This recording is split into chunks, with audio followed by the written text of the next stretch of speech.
Julianne or Clancy will verify once we're actually live on live stream.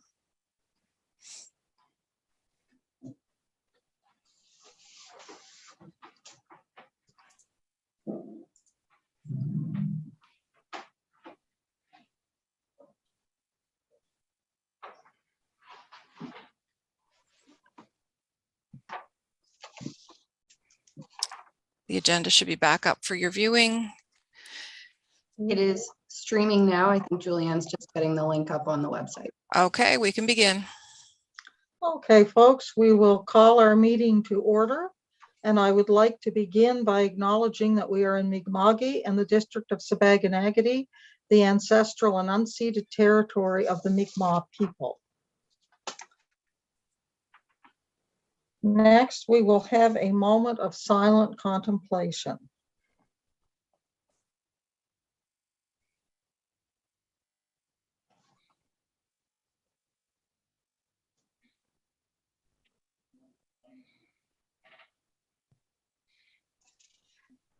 Next, we're looking for the approval of or amendments to the agenda. And we're back to raising hands if you want to speak, folks, to Councillor Perry. I'll move the agenda. Do we have a seconder? Seconded by Councillor Green. Any discussion? Question. Question's been called. All those in favor? Aye. Aye. Contrary? Motion has passed unanimously. Next, we would be looking for the approval of the minutes of November the 24th, 2021 regular meeting of council. Councillor moved. Green. Moved by Councillor Green, seconded by the Deputy Warden. Any discussion? Question. Question's been called. All those in favor? Aye. Aye. Contrary? Motion has passed unanimously. Next, we have correspondence for information. This has been in front of you, councillors. Does anyone have any item under correspondence for information they wish to bring forward? Councillor Mitchell or Deputy Warden Mitchell.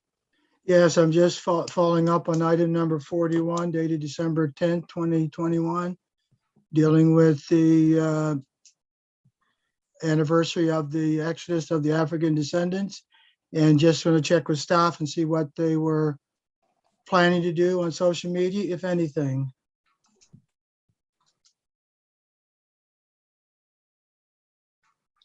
So I can speak to that. We can definitely put something out on social, a post recognizing the day, linking, I think, probably to a page that has more information for people to have the opportunity to learn more about the significance of the event. Thank you very much. Very appreciated. Thank you. anything else on correspondence for information? Seeing none, we will move to correspondence for decision.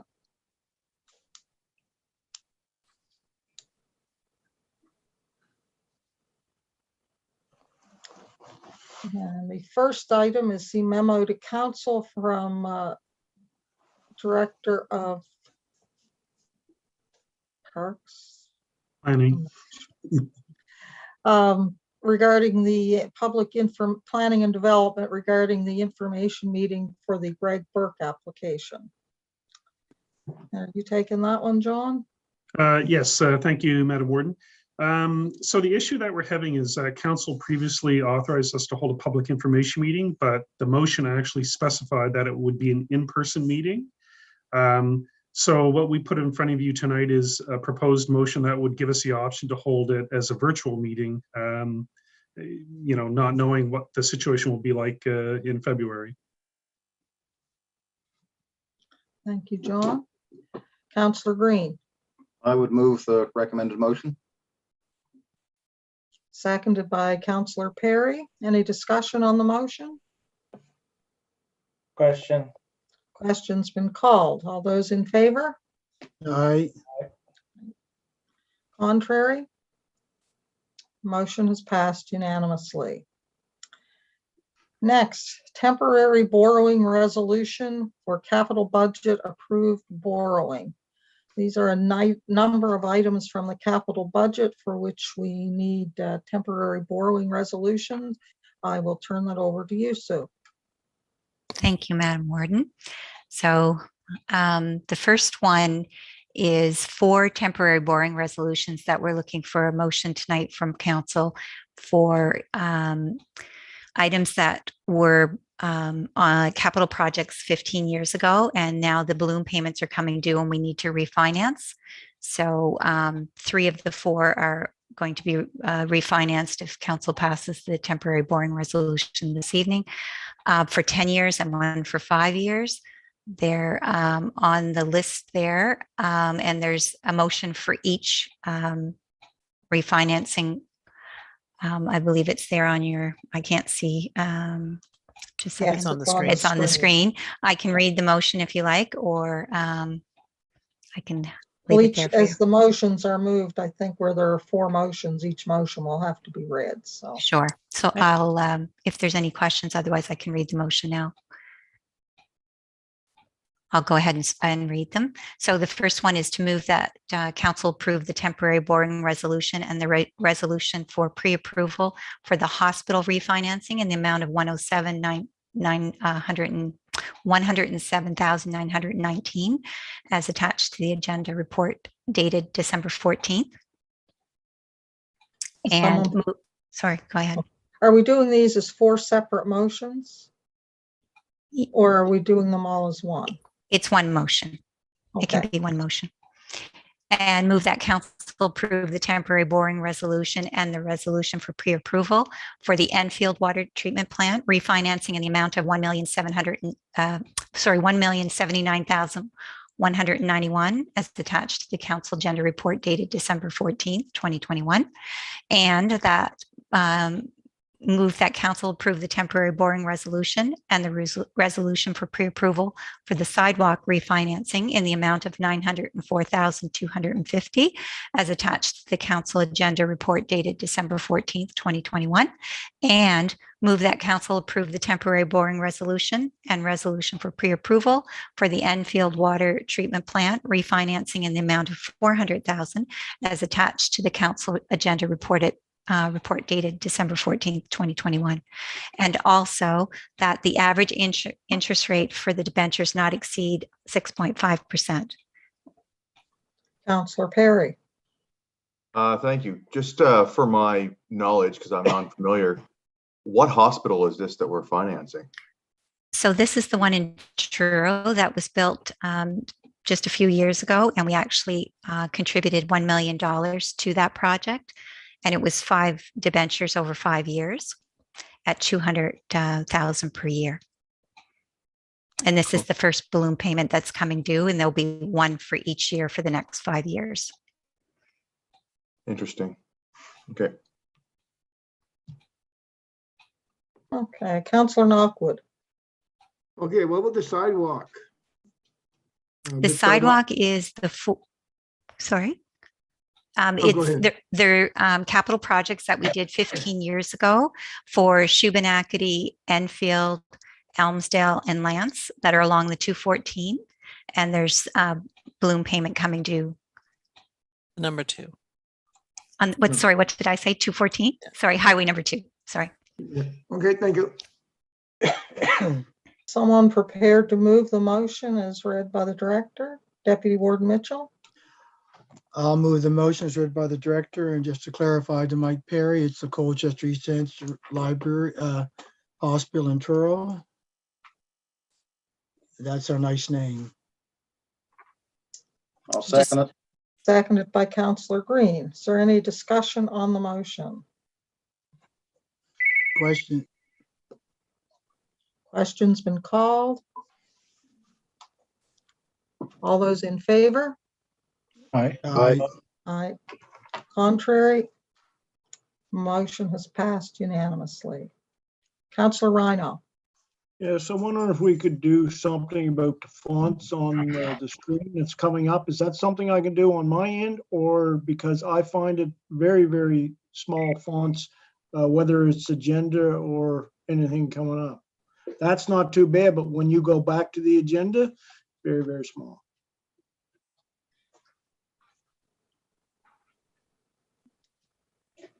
Okay, we'll see about that. Okay, carry on, Sue. So then, sorry, Shirley, is the second report on the screen? I'm sorry, I can't see it. The one for the local roads paving? Second. I don't think she can hear me. Yep, It's it's on the screen now, so- on the screen. Thank you. So we also need a temporary boring resolution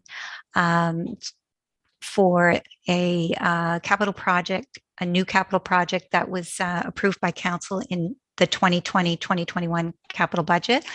And it was for paving for local roads in this area. There were several roads. I think there were 4 altogether. And the amount for that is $750,000. And the motion for that is move that council approve the temporary boring resolution and pre-approval to borrow for the pavement renewal of local roads in the amount of $750,000 as attached to the council agenda report dated November 24th, 2021, and that the average interest rate of the debentures not exceed the rate of 6.5% and not for a term over exceeding 25 years.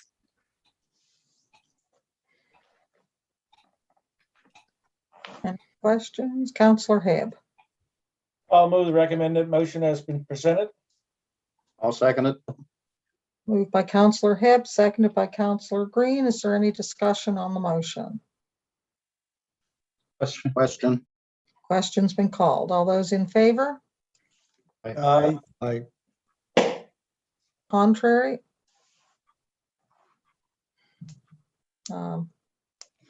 Councillor Tingley, were you wanting to speak? No. No, okay. Nope. Motion is passed unanimously. Thank you. Next item on the agenda is a letter from the Enfield Earthkeepers requesting to renew the lease at the Elmsdale train station. Madam Warden, I can take that one. Okay. You have the letter from December 3rd from Tom Mills, who is one of the board members of the Enfield Earthkeepers. They are the current tenants of the train station building. There is some history in his letter. There certainly is a lease coming due July 31st, 2022. And I would recommend that council, because we have quite a few new councillors, it's probably a good idea to have a report back to council on this in the new year and look at some options on this lease and the relationship with the Earthkeepers. And staff would bring back a report just with a bit of history and sort of the future look ahead for maybe not just this building, but others like it that we have leases with. So is someone prepared to move that we have a staff report? And this is Councillor Perry. I'll move the staff prepare a report to be brought back to council. Do we have a seconder? I'll second it. Seconded by Councillor Tingley. Any discussion on the motion? Question. Question's been called. All those in favor? Aye. Aye. Contrary? Motion is passed. Was that contrary, Councillor Garden Cole? Motion is passed unanimously then. Thank you. I'm just getting it a few seconds behind, so.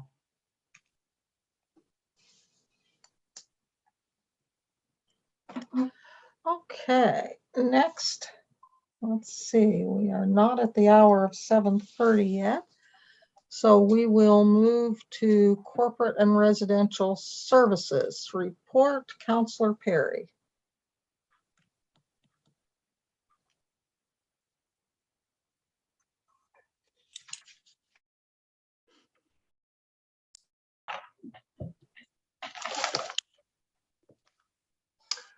Sorry, I'm just pulling it up there on my screen. The The committee held its regular meeting on December 14th, 2021 in council chambers. The following motions are coming forward as a result of the meeting. Number 1, presentation from East Hants Community Learning Association. The East Hants Community Learning Association made a presentation to council. The Corporate Residential Services Committee recommends that council add this to the budget discussions for next year with the intent on increasing the grant amount donated by $35,000 to $50,000 for budget purposes. Funding request from the East Hants, as per the funding request from the East Hants Community Learning Association. As chair of the committee, I so move. Second. We have a seconder, seconded by Councillor Musa. Is there any discussion on the motion? Question. Question's been called. All those in favor? Aye. Aye. Contrary? Councillor Rhino voting nay. Motion has passed 10-1. Next one, committee vacancies, council and staff positions.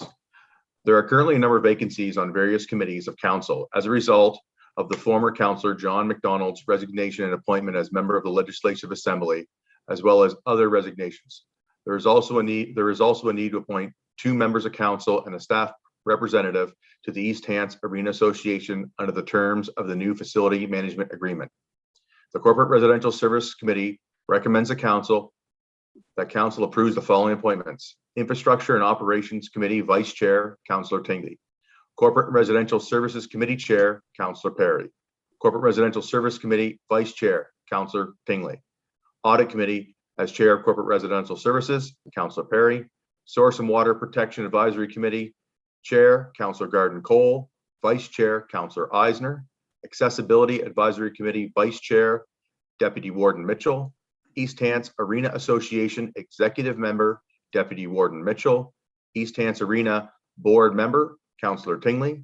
East Hants Association EH Rep non-voting, Alana Tapper, Director of Parks and Recreation and Culture. As chair of the committee, I so move. We have a seconder. Seconded by Councillor Knockwood. Deputy Warden Mitchell, you would ask to speak? Yes, Madam Chair, thank you.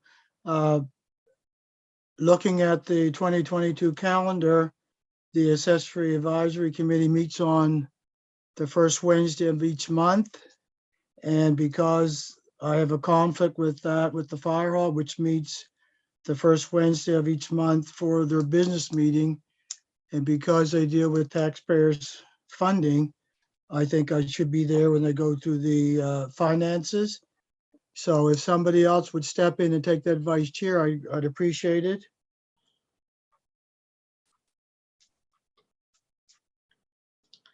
So I guess we will look to see, number 1, is anyone else interested in serving on that committee and acting as vice chair? I'm not seeing a great show of hands. Is there any possibility of changing the timing of that meeting?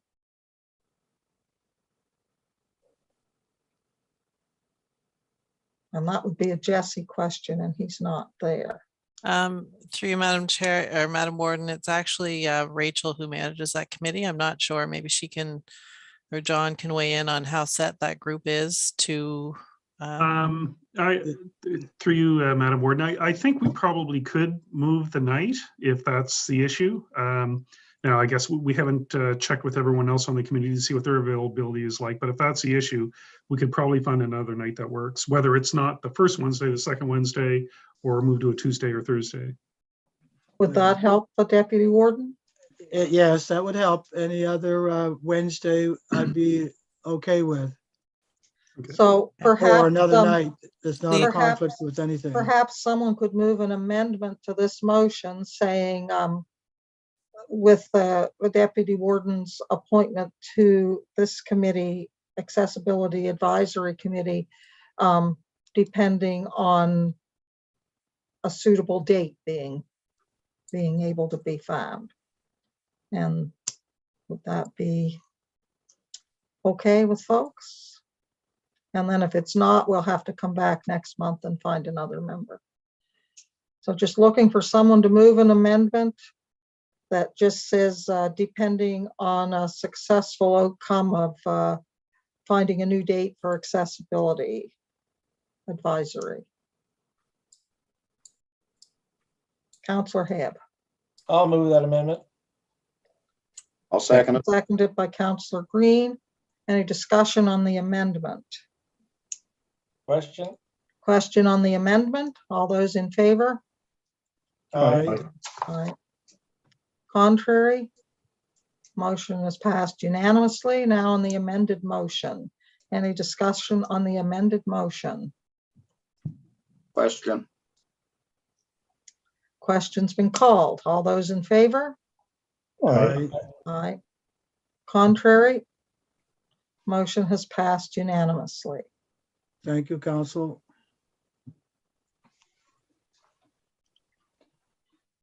Okay, moving on. Number 3, building inspection staffing. Municipality is experiencing a sharp increase in development activity, and the current staffing in the building inspection is not sufficient. Staff are also concerned about succession planning for the future as one inspector approaches retirement. As a result, staff are proposing a senior building official position to be created and funded in the 22-23 budget, anticipating building permit revenue and assessment growth as a result of development will offset these costs. The Corporate Residential Services Committee recommends to Council that Council approve $90,000 for the creation of a senior building official position in the 2022-23 budget and place up to $45,000 of surplus revenue from building inspection into a reserve to partially fund the new position over 3 years and begin recruitment for a third building inspector in January 2022. As chair of the committee, I so move. Second. Seconded by Councillor Musa. Is there any discussion on the motion? CAO. Just for your benefit, Madam Warden, and that of council, we discussed with HR, or I discussed with HR the other day, we would probably put this notice for recruitment out tomorrow so that it's floating around over the holidays and people can have a chance to see it as they're pondering their return home and missing their families. So we're gonna, the recruitment will happen in January, but just for clarification, you will see the notice out sometime in December. So, are you ready for the question? Question. Question's been called. All those in favor? Aye. Aye. Contrary? Motion is passed unanimously. And finally, alternative procurement. Council previously gave notice of intent to approve changes to the procurement policy around alternative procurement thresholds at the November 24th, 2021 regular meeting of Council. As a result, Council is now asked to give final approval to those policy changes.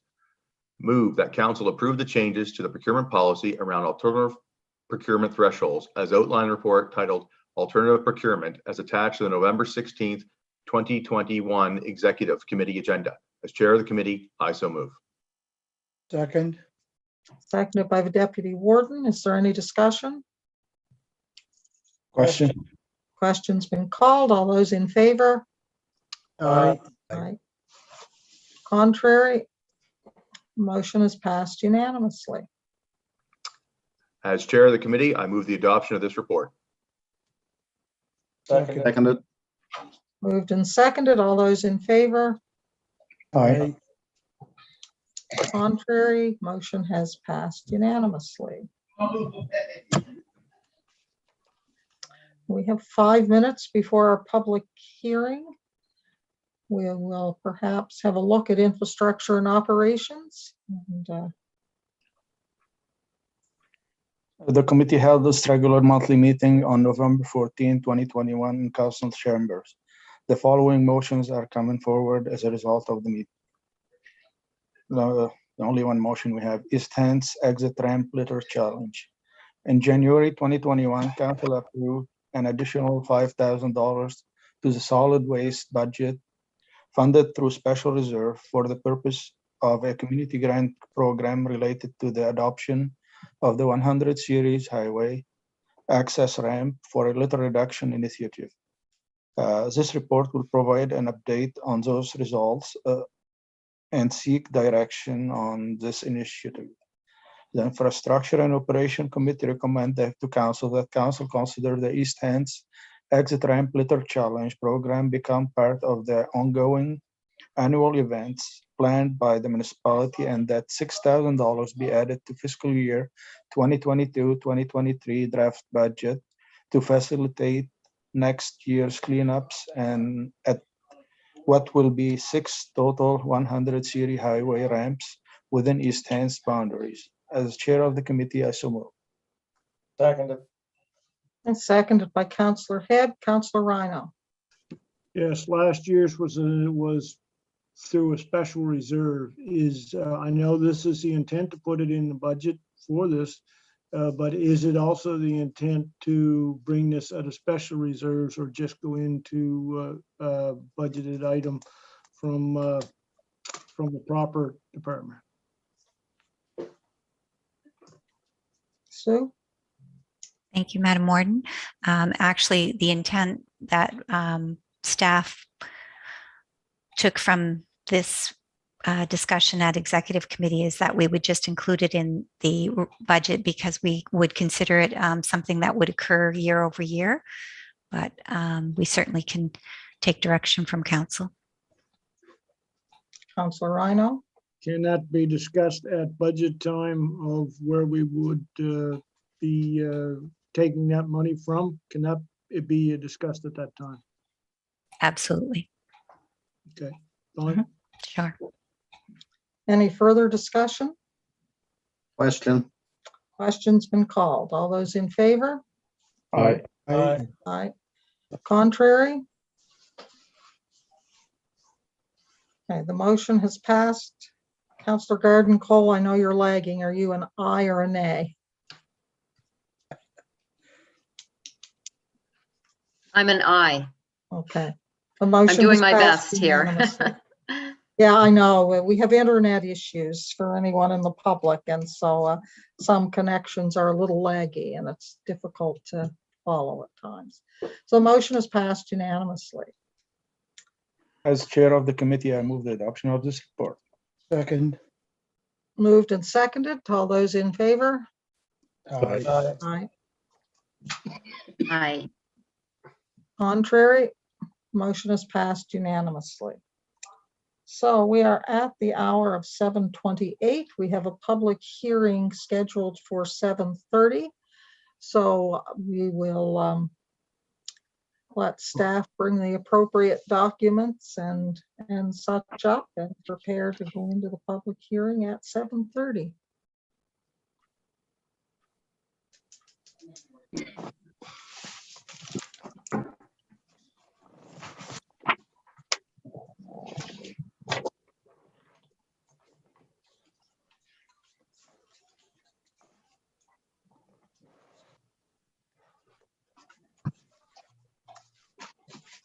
Councillor Green, do you have the script? You're able to.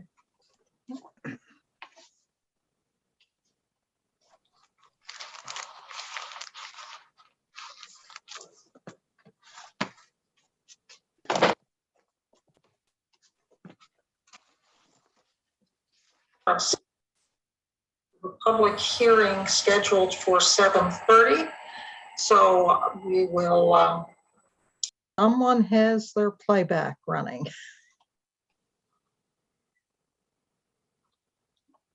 If someone is watching the live stream feed on YouTube, if you could just mute that while you're part of the Zoom, that would be appreciated. Okay, folks, we've reached the hour of 7:30. Councillors, this evening we have one item on the public hearing agenda. The purpose of this hearing is for council to hear input from the public prior to making a decision on the proposal. To the members of the public who have chosen to participate this evening, welcome. Please note that council's procedural policy requires that you not cheer, boo, clap, or otherwise disrupt this hearing. Anyone who wants to comment or ask questions will be provided an opportunity to do so. Tonight, council may approve, reject, or defer its decision on the proposal to a later date.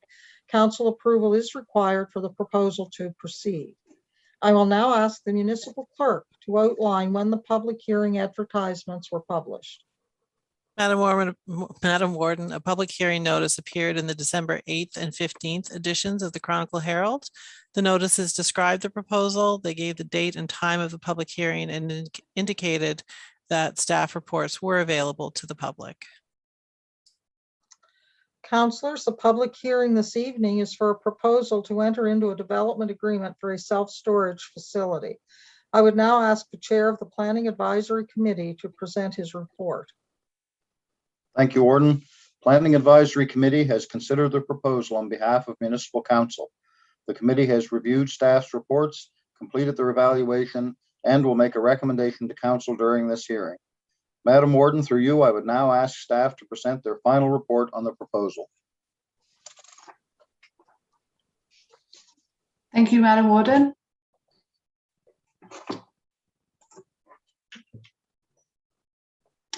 So the application is by River Country Estates Subdivision Limited, and the proposal is to enter into a development agreement to enable the construction of a multi-structure self-storage facility, which is located on the corner of Highway 214 and Highway 14 in 9 Mile River. And the proposal is to construct up to 6 self-storage buildings. So you can see the property outlined in red on the aerial photography. As you can see, Highway 14 runs across the top end of the property and Highway 214 along the side of the property. It's approximately 12,000 square meters, and there's 200 meters of frontage on Highway 214 and 158 meters of frontage on Highway 14.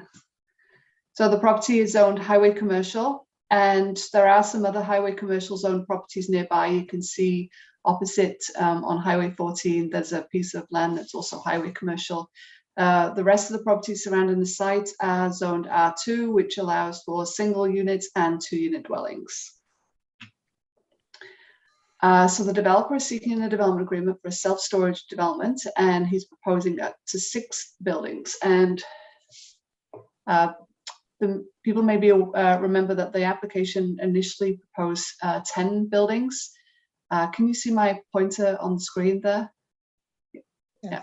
Okay. So there was 3 further buildings along here, and then there was another building here. So all of these buildings have since been removed from the application. So the proposed buildings have a combined footprint of 1,894 square meters, and they would be distributed around the site, as you can see on the site plan. The main driveway for the property would be located along Highway 214, and there is an emergency exit driveway just up along Highway 14. And the development agreement does indicate that that is only for emergency purposes only. Here we can see some elevations of a typical self-storage building, and this one does show 24 units, but the applicant has indicated this may vary depending on market demands. But the size of the buildings are restricted through the development agreements. So the policy that allows council to consider this application is policy ED 23 of the municipal planning strategy, and policies IM 26, 27, and 28 are the policies that council will consider when reviewing this application. And an analysis of all those policies have been made in the staff report. So we reached out to consultees at Nova Scotia Public Works, the RCMP, and the Volunteer Fire Departments, and there were no concerns from any of those organizations. Staff have worked with the applicant to address the zone requirements for the highway commercial zone and to deal with concerns by staff. The number of buildings have been reduced from 10 to 6, as I've already indicated on the site plan. The setbacks from the building to the property boundary have been increased to over 12 meters along Highway 214, and then also increased on the property boundary with the adjacent residential properties. Vegetation has been added to the site plan along the residential properties, and the property boundary screening with Highway 214 and Highway 14 has been increased. The berm height and the width, and also landscaping has been added to the base of the berm. The applicant is also proposing a chain link fence to be at the top of the berm for security purposes. So the proposal does not comply with the maximum floor area in the highway commercial zone. Under this zone requirement, the maximum area is 930 meters squared. The development proposal would have a commercial floor area of 1,894 square meter. Policy IM 28D of the municipal planning strategy allows council to consider any matters that are already addressed in the land use bylaws. So this allows council to negotiate the terms of the development agreements. And the size of the property is over 3 times the size of the required minimum lot for a unserviced lot. So did some calculations. So based on as of right, and as of right lots is 3,700 meters squared, and the maximum floor area is 930 meters squared. So for an as of right development, that's 25% of the lot would be or could be developed. The development application before us tonight has a commercial floor area, which is only 15.7% of the lot area. So although the commercial floor area is bigger, it's a lesser percentage than what would be if you had the minimum lot size. So planning staff were concerned with the layout of the site as previously proposed and whether larger vehicles could move around the site effectively. And in particular, staff were concerned of how close the buildings were to property boundaries. So the applicant prepared a truck turning plan, and he based it on a 10-meter length truck. And just so you can kind of visualize the size of that truck, you can see it here in the presentation. The truck turning information demonstrated that in some locations there wasn't enough room for a vehicle to move around where boundary screening was being provided. So based on those comments, the applicant decided to remove those buildings that were closest to Highway 14. So we mailed out 56 questionnaires to nearby property owners, and they were sent to people within 300 meters of the application site. We received 10 back, 7 were supportive or neutral, and then the remaining 3 had concerns or questions. So all of those return questionnaires have been scanned and provided to PAC and council. A letter confirming the details of the public hearing has also been mailed to nearby property owners. So some of the comments, the concerns raised by residents, an analysis of this is provided here in the presentation, but I will just run through what those concerns were. Will this affect my property taxes and value? Is a higher volume of traffic in the area expected? Will the site be secured? This will be an eyesore for comment that this will be an eyesore for the area and should be located in an industrial park. Concern about the setting of precedent for other industrial buildings, and comments that these facilities are accessible 24 hours a day, which brings noise after hours, and concern about safety for children and pedestrians due to increase in traffic. So staff reviewed all of these comments and as I just mentioned, an analysis of those are provided here, but staff felt that there was nothing there that caused us any concerns with regards to this application. So staff have completed a review of the application for the self-storage facility, and the applicant did amend the site plan to address concerns by staff, and therefore staff are recommending approval of the proposal. And you can see on the flow chart there that we're at the public hearing. Council can either decide to approve or refuse the application, and there is a right of appeal of council's decision. Thank you, Madam Warden. Thank you, Rachel. Does any member of council have questions for staff? Councillor Rhino. Yes, one of the respondents there said about an eyesore, and they talked about an eyesore. So first of all, I think it is a well-needed project, storage, and storage will be in need as this community grows.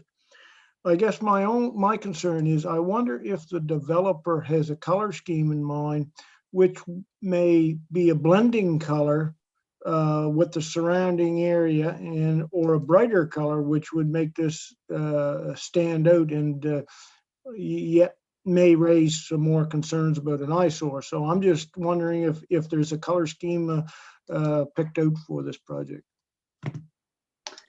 Madam Warden, I haven't had that discussion with the applicant, but I believe he's here tonight if you wanted to ask him the question. Oh, dear. Mr. Matheson? Hi there. Yeah, we do have a color scheme sort of in line. Of course, it'll depend on availability. What we're looking at doing is more of a residential color scheme as opposed to a commercial.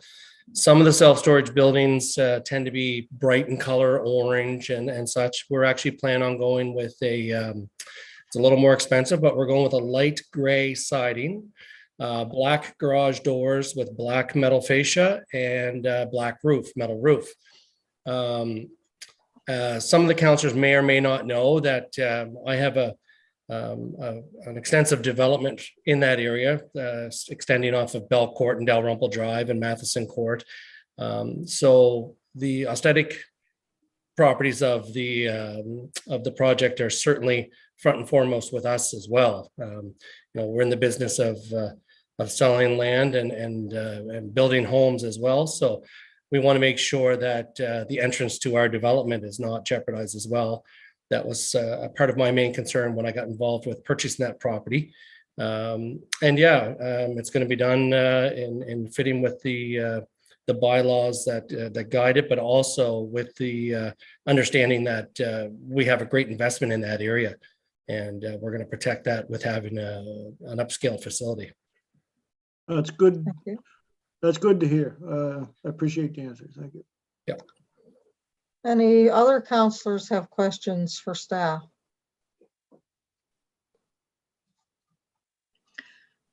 I would now ask if the applicant has any comments that he would like to, or if he would like to make a presentation. I don't have a formal presentation. This type of business is a very passive business. It's one that I chose just for its nature, the sense of being able to have low traffic and not a daily 9 to 5 job as far as attending to it. It's infrequently visited as far as my research goes. So traffic in the area should not increase greatly. It should be fitting with the area as far as what could be there. I think it's very suitable for the area as far as that goes. I think everyone will be happy once we get it completed. And like I've said before, it's something that we've obviously have a great investment in as well in that area. So, and I live there as well. So I'm one of the residents, and I have to drive by and live with my neighbors as well. So it's going to be something that I certainly take care of and make sure it's done properly. I would now open the floor for comments and questions. If you're attending the Zoom meeting and would like to provide comments or ask questions, please list your name in the Zoom chat feature, and we will enable you to share your microphone and video when it is your turn. And for those viewing the YouTube live stream, you may use the YouTube chat feature, which is being monitored. Please note the chat feature on Zoom is not being monitored for questions or comments. So first, have any members of the public requested to speak through the Zoom meeting chat? There are none, Madam Warden. Thank you. Does any member of the public have any questions or comments through the live chat on YouTube live stream?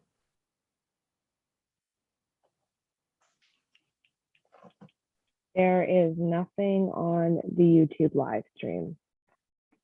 Thank you. Does any member of staff have any final comments? No, thank you. I would now ask the chair of the Planning Advisory Committee to present his committee's recommendation. Planning Advisory Committee recommends that council give final consideration and approve entering into a development agreement for a self-storage facility at the corner of Highway 214 and Highway 14 in 9 Mile River within 1 year of council's approval. As chair of PAC, I so move. Seconded. Seconded by Councillor Musa. Any final questions or comments from councillors? Councillor Hebb. Thank you, Madam Warden. This area is zoned commercial, and there could be a number of ventures put on that property that may cause traffic concerns and concerns with the residents. And I believe this is a good fit for this property here through this development agreement. I can't see any problems with traffic being arose from that. And I think the residents would have very little to no impact with it too. And there's a well need for this in the rural part of the area, and I'm looking forward to see it happen. Thank you. Madam Warden. Comments? Yes. There was one comment that did come in from the YouTube chat. Okay. Julianne, go ahead. Thanks. I'll just read it here. It says, I think this is a great development opportunity and support this project. This was from a gentleman, Tyler Daphne. Thank you. Councillor Musa. Thank you, Madam Warden. I have to agree with Mr. Matheson. Like the traffic won't be. I have like 72 units next to my restaurant, and I barely can count 5 or 6 cars coming in a day per day. Like there should be no traffic concern for anybody to. And I know this guy keep it nice and clean, and it's not going to be an eyesore. Thank you. Any further comments from council? You ready for the question? Question. Question's been called. All those in favor? Aye. Aye. Contrary? Motion has passed unanimously. That ends tonight's public hearing. Thank you for attending. So we'll now return to our agenda. And we will move to the Planning Advisory Committee. Councillor Green. Thank you, Warden. The committee held its regular meeting on December 14th, 2021 in council chambers. The following motions are coming forward as a result of this meeting. Item 1, WM Fairs Architects Mixed Use Development in Enfield Final Report. WM Fairs Architects, on behalf of Monk Mobile Corporation Limited and Allison Land Surveys Limited, are applying for an MPS and LUB mapping amendment that would change the land use designation and zone to Walkable Comprehensive Development District, WCDD, which would allow council to consider entering into a development agreement with the applicant for a mixed-use development with 3 multiplexes, 18 townhouse units, and commercial space. A public information meeting for the original application was held in July 2019. A public information meeting for the updated application was held on January 5th, 2021. First reading of the proposed MPS and LUB mapping amendments and initial consideration of the development agreement was given at the April 2021 meeting of council. Council also authorized staff to organize a public hearing. Due to new public health restrictions and a desire not to limit anticipated public participation, consideration was given to postponing the public hearing. The Planning Advisory Committee recommends that council postpone the public hearing until January, possibly done in succession on multiple nights to accommodate the public under the public health restrictions, and to allow the public hearing to be held via Zoom if necessary. As Vice Chair of the committee, I so move. Second. Seconded by the Deputy Warden. Any discussion on the motion? Councillor Musa. With as many cases, I don't think we're gonna be able to hold it in January too. So. And the motion does allow for that. It allows us to go by Zoom if necessary. So my question is, how far can we do it? Like postpone it till another month, or we have certain time limit to go with the application? I can take that. Thank you, Madam Warden. I mean, you could postpone it another month, but I mean, we do try to deal with these things in a timely manner when they're ready to go to council. So, you know, we're already delaying it 1 month, and I guess that's why we left the motion with the option to do it by Zoom if we have to.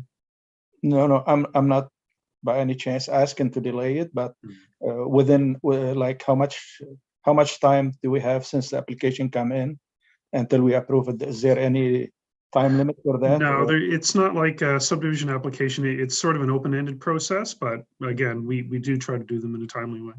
Okay, thank you, John. Any further questions or discussion? Councillor Garden Cole. Thank you, Madam Warden. Can you hear me? Yes. Okay. So I'm just wondering if we pass this motion right now, if in the event that January comes, comes and restrictions are still in, can we deal with it prior to that time? Or do we have to decide right now that we can't extend it any further? Through you, Madam Warden, we would probably be in the same position we were this month, where we were sort of scrambling around at PAC trying to decide what we were going to do. Because if this motion passes, that would authorize us to hold a public hearing either in person or virtually. And that's what we would start planning to do. So, for example, the notices that we send out will let people know that we're planning to hold a hearing in council chambers, but if necessary, there'll be information about a Zoom meeting as well. I recognize that it's not ideal, particularly for an application that's generated as much interest in the public as this, but given that we're still seeing over 500 cases a day, I don't know that we're in any position to predict when we might be able to do it in person again. I'll just make those comments.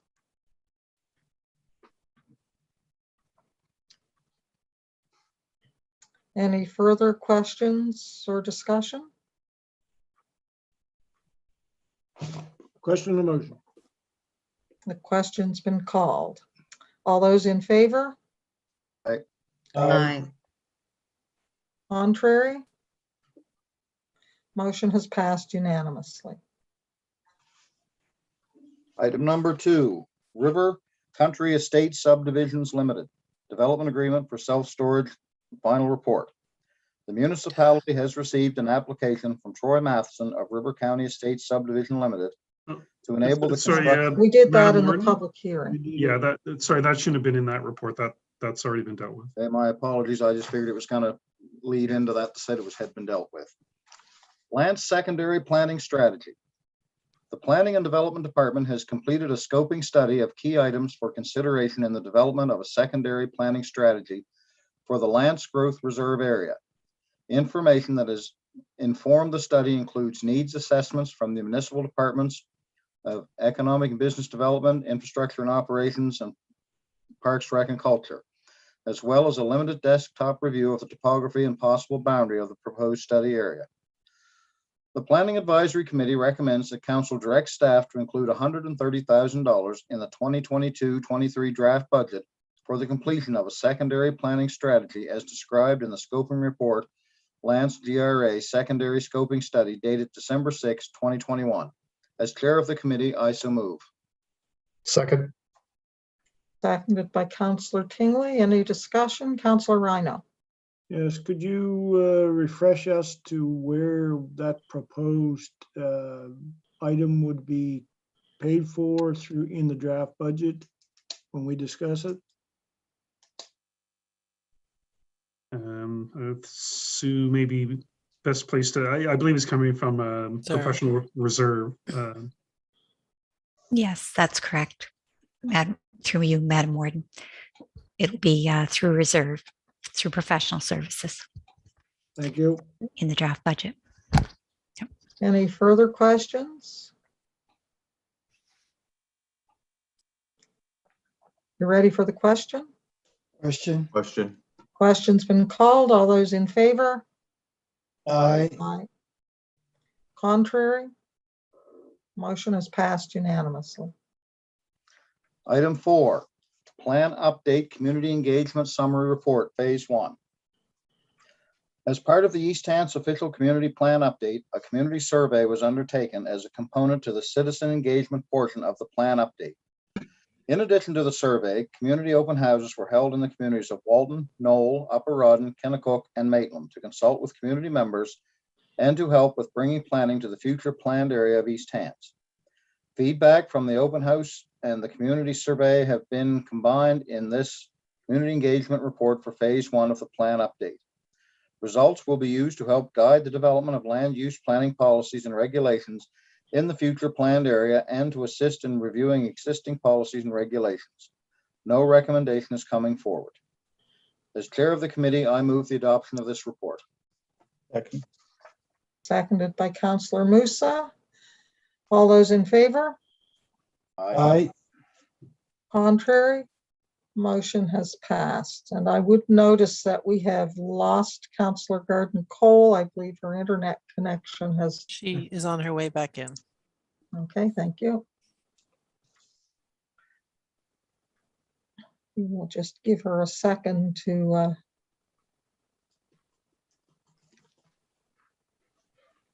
Well, I just admitted her anyway, and I don't see her popping up.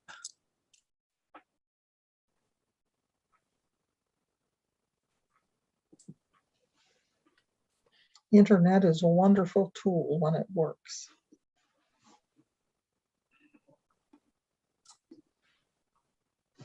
Anything yet, CAO? No, says she's trying and she just needs to be let in, but I have let her in and I don't see her coming. So we may have some technical issues here.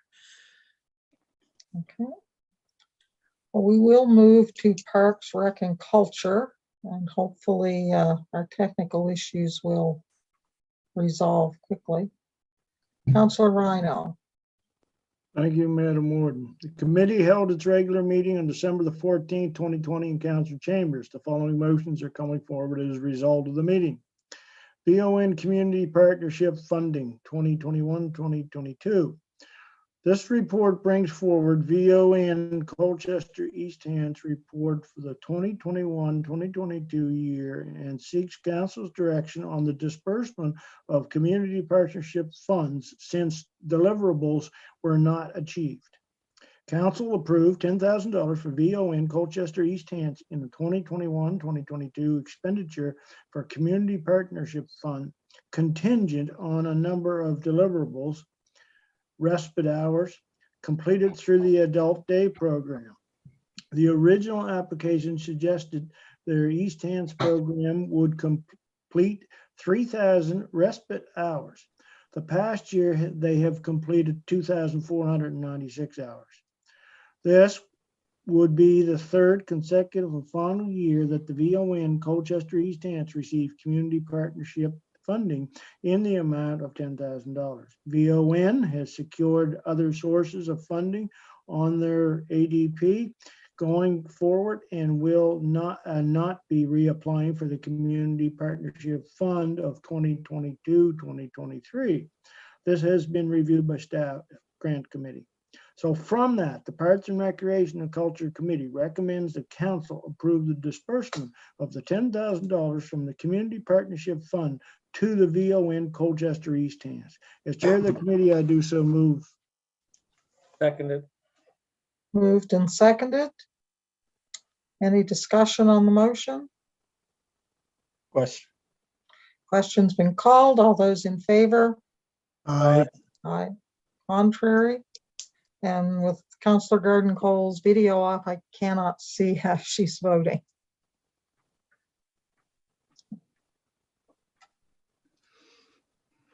The motion has carried with all those visible voting in favor.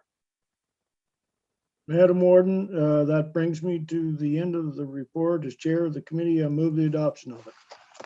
Second. Moved and seconded. All those in favor? Aye. Aye. Contrary? Motion has passed.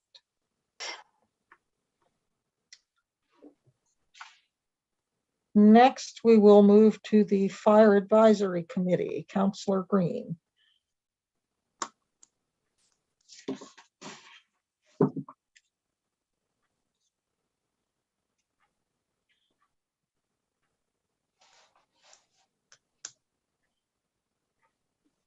You're muted, Councillor Green.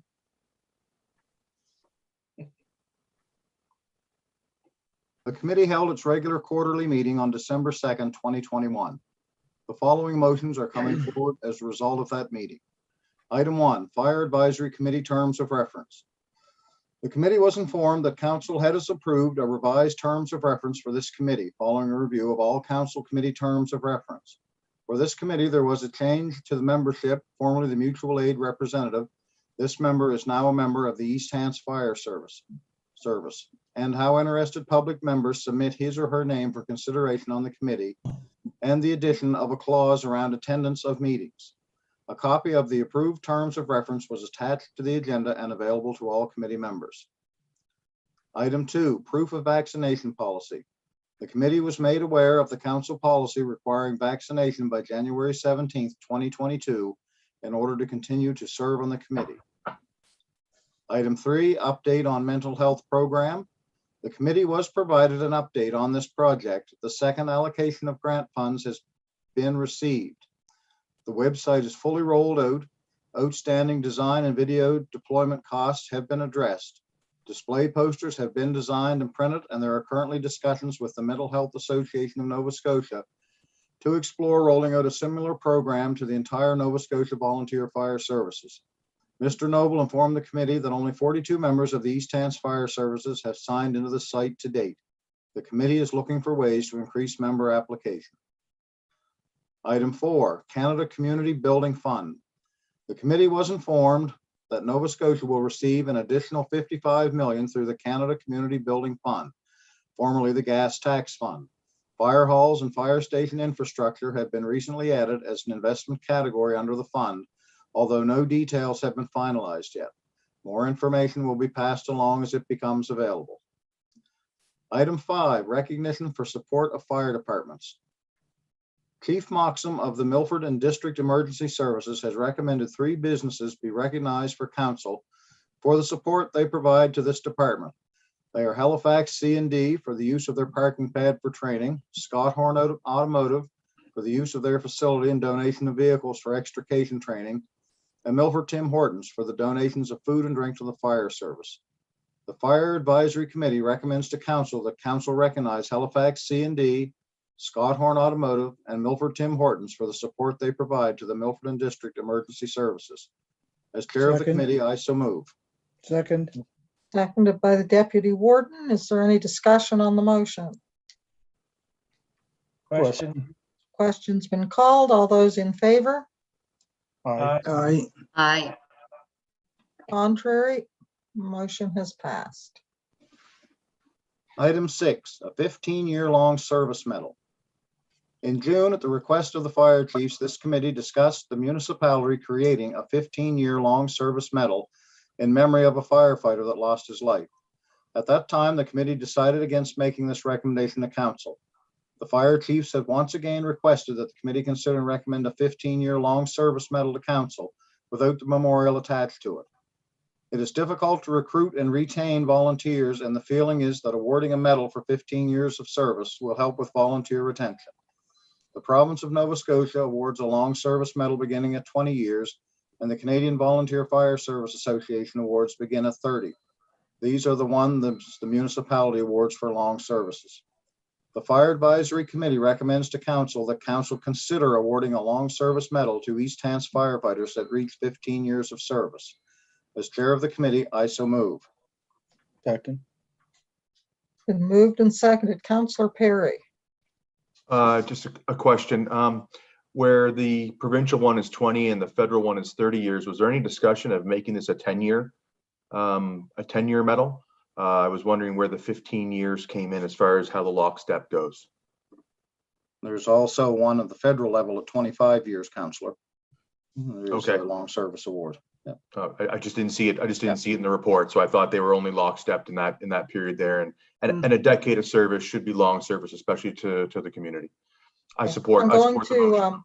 I'm going to let the CAO speak to this with the suggestion. I suspect that instead of passing this motion tonight, we ask for a staff report so that we can determine what would be involved and what the cost would be, because we don't currently design the medals that we present now or anything like that. So it would be a complete unknown. CAO? Madam Warden, you've just taken every word out of my mouth. I would highly recommend the council look at the logistics of the program, and before approving a program, look at what that would entail from a not only time perspective of managing a program, but who would manage it and what the medals would look like, how they would come to be, that type of thing. Thank you. Councillor Rhino. Well, would not this fall in line with the ones presented at the annual Volunteer Recognition Awards evening?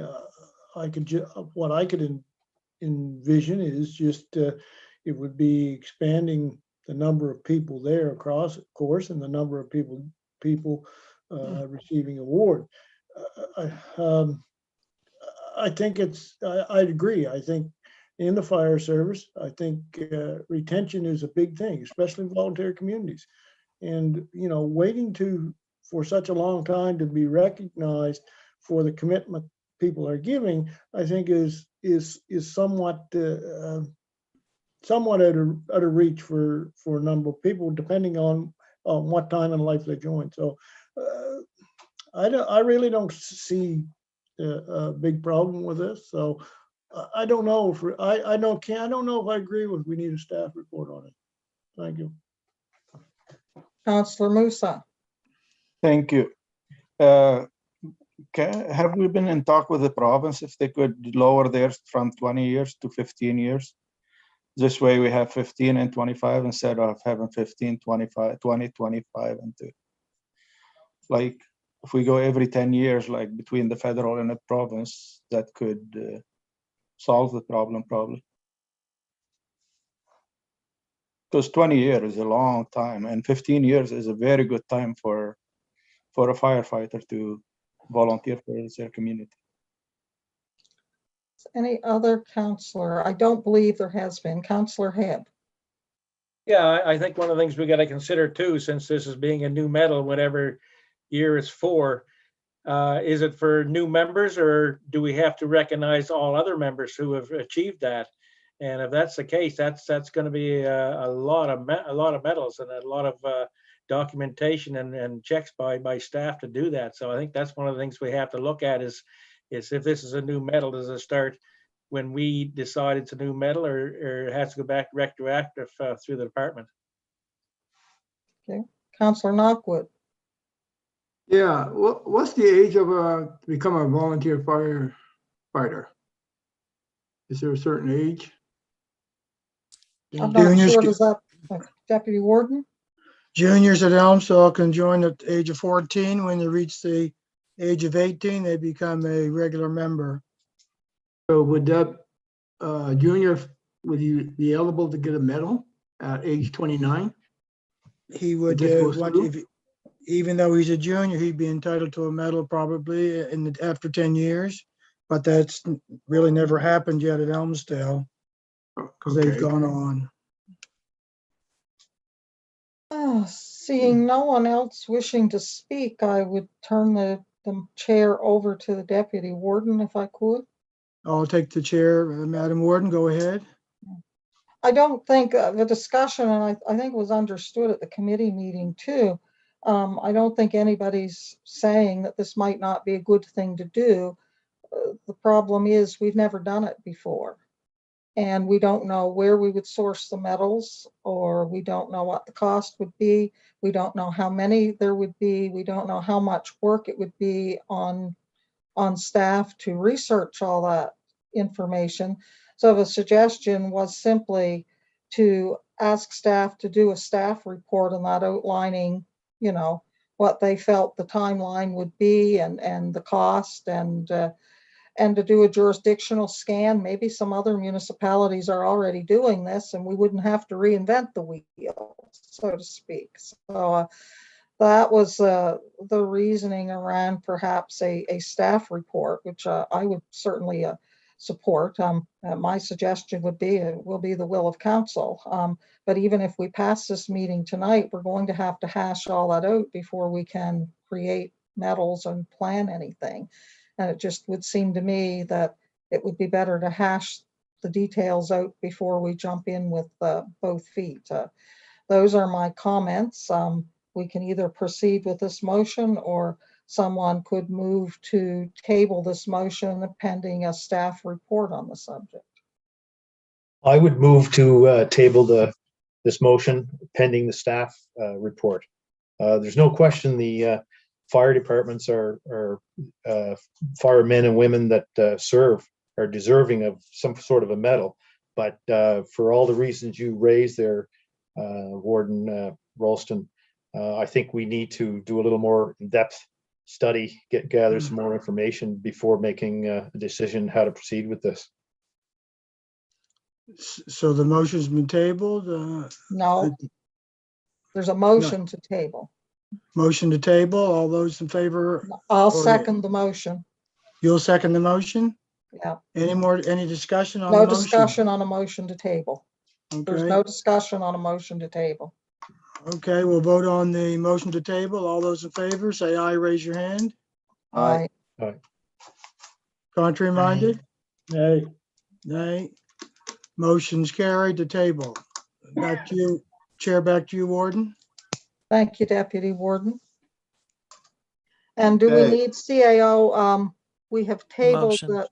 We have tabled this pending a staff report. Do you need a motion for staff to come back with a report?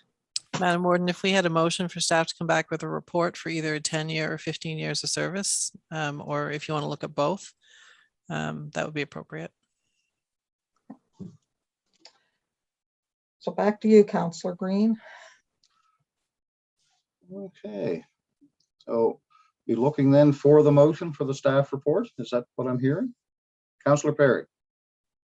I'll make that motion. I was just going to bring up the point when reading this motion, it's for the council to consider. It didn't say to make the medal right away. So the consideration would be the staff report. It's kind of the way it was written there, but I'll move that staff prepare a report for a long service award being between 10 or 15 years and present that back to council. We have a seconder. Councillor Knockwood. Is there any discussion on the motion? Question. Question's been called. All those in favor? Aye. Contrary? Motion is passed unanimously. As chair of the committee, I move the adoption of this report. Second. Seconded by Councillor Musa. All those in favor? Aye. Aye. Contrary? Councillor Rhino, did you vote? I didn't see you. I'm good. Motion is passed unanimously. Well, that brings us to the warden's report. So I would turn the chair back over to you, Deputy Warden. I'll accept the chair. Warden, go with your report. A very short report this month. I attended the regular directors meetings, attended the discussion session on the zoning for the future planned area with some very good dialogue. And I also attended the workshop in Elmsdale with discussion on the possible village core concept.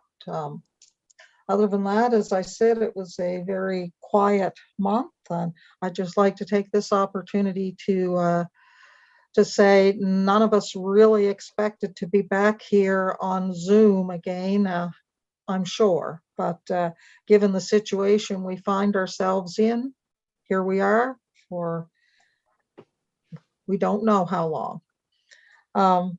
I guess we're fortunate to be able to carry on our business in this way. So we'll hope for better things in the new year as far as COVID numbers go. So with that, I'd like to wish everyone a very Merry Christmas and a Happy New Year, and all the best for the holiday season, whichever holiday that anyone might celebrate, for council, for staff, and for all of East Hants. And that would be it for me. Thank you, sir. Any questions to the warden from council? Seeing none, I hand the chair back to the warden. Thank you, Deputy Warden. We will now go to business from councillors. Now, the screen keeps changing the order of people, so if I miss anyone, just wave your hand at me. We'll start with Councillor Knockwood. Okay, I was looking at it. Thanks a lot. It was a pretty quiet month in District 4, but on December 3rd, we had a tree lighting ceremony. Tenant was Santa Claus for the first time in Shubenacadie, provided by the Indian Brook Volunteer Fire Department. Both departments did a great job serving popcorn, hot chocolate. The weather wasn't very good, but a lot of kids came out to meet Santa Claus. The municipality town crier But I'd like to thank all staff and wish them a Merry Christmas. But it's been a rough year for the children of residential schools. I'd like to wish they deserve a Merry Christmas also, you know, and all the families and the missing and murdered women, and also the 60 scoop kids who were taken, never returned. I'd like to wish them all Merry Christmas if they're watching out there, if they know if they are there or not. But yes, I appreciate it. And I also give a big Merry Christmas to the health people, like our community health centers, all the health workers, the frontline workers. They're doing a great job. It's been a long time, over 22 months. You know, they're still going at it hard, and I really appreciate them, and I'd like to thank them and give everybody a Merry Christmas and a Happy New Year. Hopefully, Christmas miracle would happen, that COVID would go away. Thank you very much. Thank you, Councillor Knockwood. Councillor Green. Pretty quiet in my area, but I'll take this opportunity to wish all council and staff and all the residents of the municipality a very Merry Christmas, and hopefully the new year is very prosperous and a lot better than the one we've just gone through. Thank you. Deputy Warden. Thank you, Madam Chair. Just a few things to share. The Elmsville Fire Department participated in 2 food drives, one for Elmwood subdivision and one for Belknap subdivision, in support of the food bank. I also attended the workshop on the Elmsville core design. Today I delivered my first "Please slow down, please drive slowly" sign to a resident who replied to my email I sent out this afternoon. On behalf of my family, I wish everybody a safe and happy holiday and a very Merry Christmas. Be well. Thank you, Madam Chair. Thank you, Deputy Warden. Councillor Hebb. Thank you, Madam Warden. Few things here. I participated in the Christmas parade from Elmsdale to Enfield, and it was such a great turnout. A little chilly that day, but the people certainly turned out, and I'm sure they enjoyed it. I also presented a 60th wedding anniversary to Aubrey and Barb McLeod of 9 Mile River. And I also attended the Village Core session in Elmsdale there. From the Northern Waste, as I'm the representative there, there's a couple of things I'd like to mention here. And the main point of interest is a new government has created and had passed the Environmental Goals and Climate Change Reduction Act. And part of that is a 90-day targeted consultation starting in January 10th on EPR for printed paper and packaging. Reducing solid waste disposal rates to no more than 300 kgs capita by 2030, and a plan by the government outlines specific actions to reach this goal is to be set by 2023. So the government seems to be taking an interest in EPR now, and the environmental and climate change is certainly a part of that, and hopefully we'll see some big changes in next year. And also on behalf of Wendy and I would like to and present the council and all their staff a very Merry Christmas and a Happy New Year, and hopefully things will get better in the new year. And the first session we get in person, I'll have some treats for you. Thank you very much. Thank you. Yeah, you better hide them somewhere, or maybe Wendy should hide them. Well, she had 48 dozen. I'm sure she's got some left. Thank you. Councillor Rhino. Yes, I attended the planning meeting that was held there along with yourself and Councillor Green and staff. I do think that it was a great opportunity to share on both sides of the issues on that. In the first part of December, I had the opportunity to present Frank and Brenda Morash with their 50th wedding anniversary. And I wish them on behalf of council many more years of happiness. I've also had concerns brought to me about lighting issue, which the lighting issue is at the 236 215 intersection.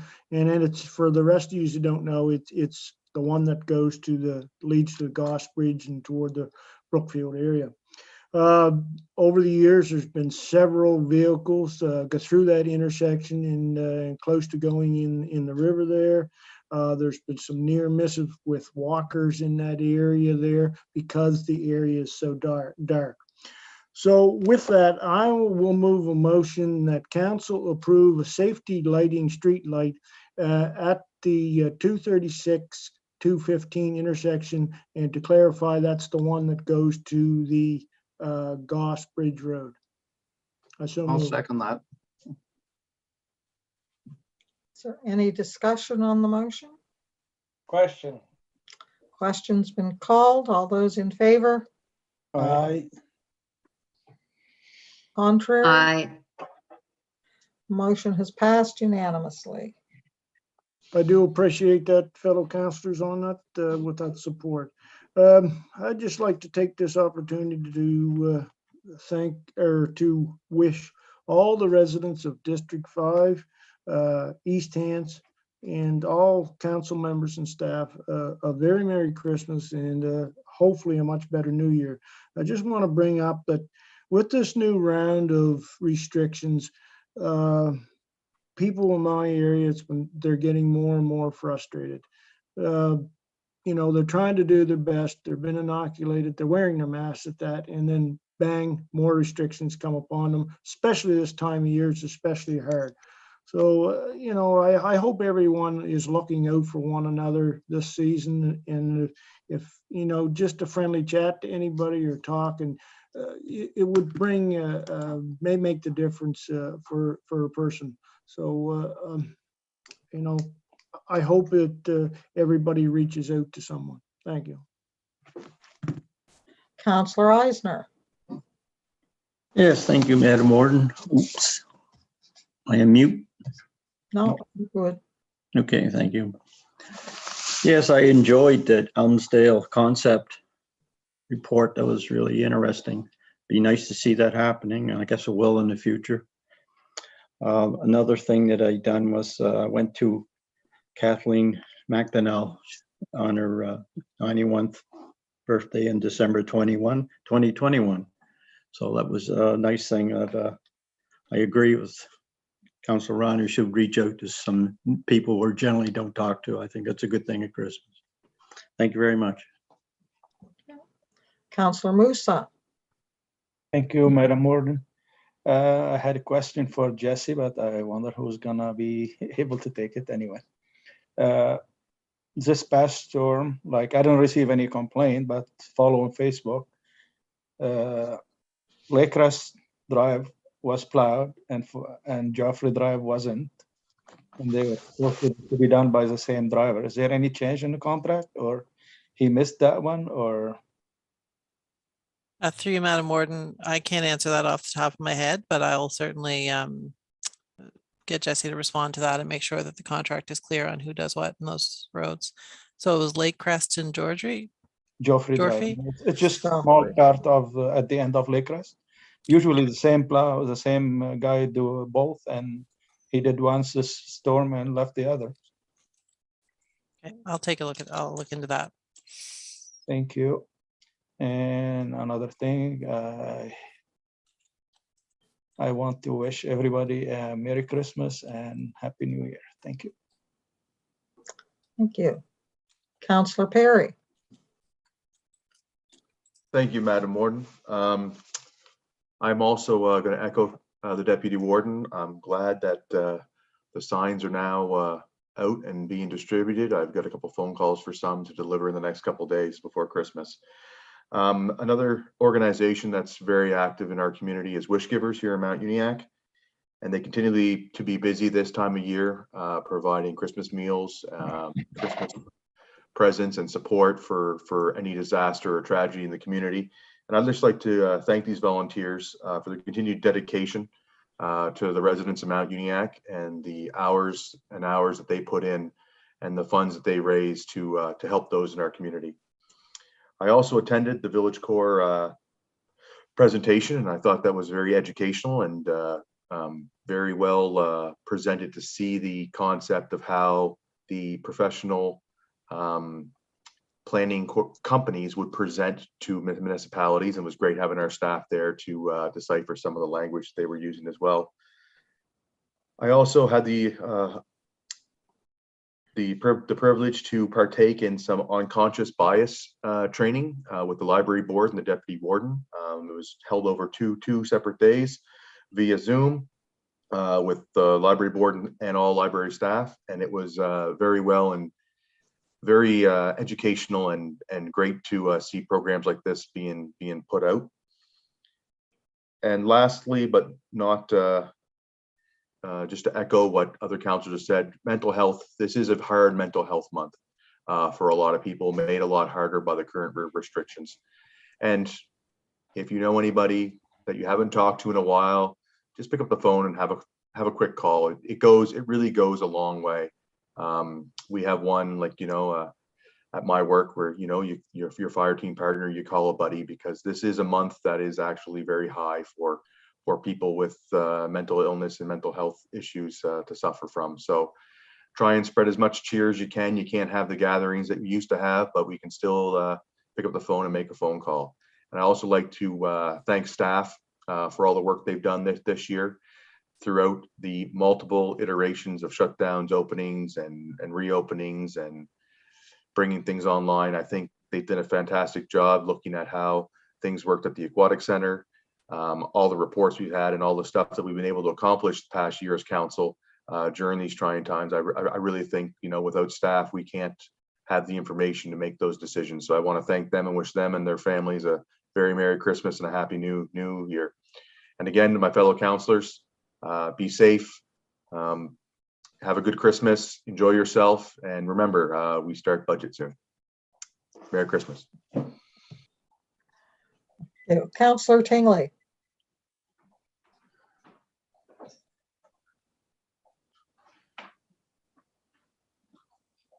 You are on mute, Councillor Tingley. Sorry about that. Yeah, earlier in the month, I donated blood.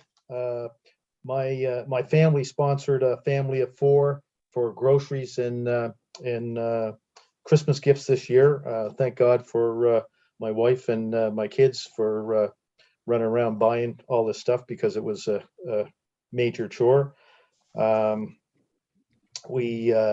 wife and I also helped out with the Caring and Sharing food bank to pack up 50 packages for food packages for families for Christmas.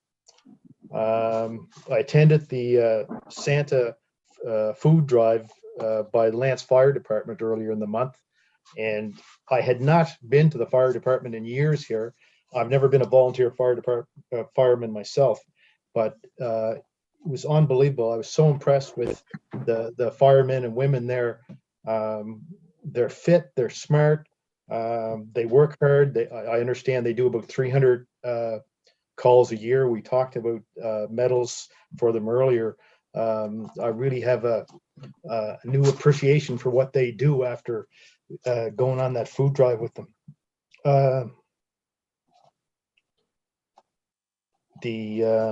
I helped the Milford Lions split wood for about 12 hours this month. They do that as a fundraiser for their charities. That's about it.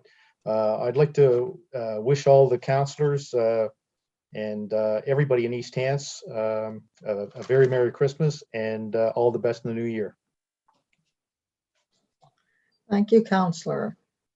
We have just lost Councillor Garden Cole again. Councillor Hebb. Yeah, Madam Warden, while we're waiting for maybe the Garden Cole to come back, I missed one item here. Is at the bottom of my paper. If I may, I went to the banquet for the ground search and rescue. Last year, a year ago, was their 40th anniversary, and because of COVID, they were unable to have that. So this year they had that, and the awards was handed out, and It was great to see a great bunch of people and a lot of young people there, and they had a lot of people from different organizations from ground search across Nova Scotia. And the RCMP was there and did a presentation, and thankful, and they did a display of all their gear too. So very, very good outing that night, because there was a lot of information passed out to a lot of residents of East Hants and around. Doesn't really get the respect that they deserve, or the organization doesn't get the respect that they deserve, the work they put in and the amount of equipment and stuff they got. And any chance that anybody gets a chance to drop in on a Tuesday night, they're more than welcome to show you around and what gear they got and how it works. So thank you. Thank you.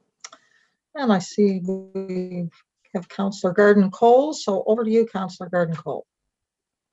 Thanks. Can you hear me, Warden Ralston? Yes, I can.